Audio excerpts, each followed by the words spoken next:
Now project has been done. So guys, we are showing you some changes we are done in this code.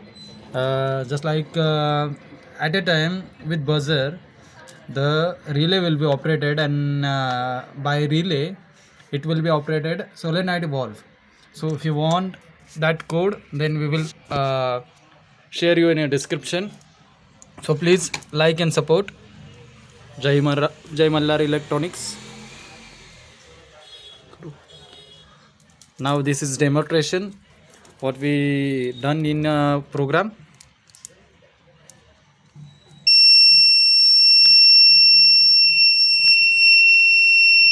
Here is showing access granted.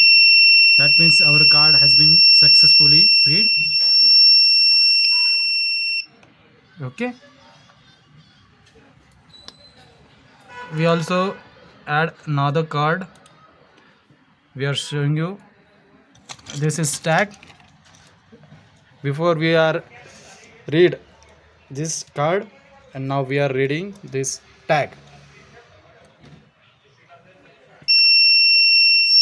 As you can see, there is showing something access granted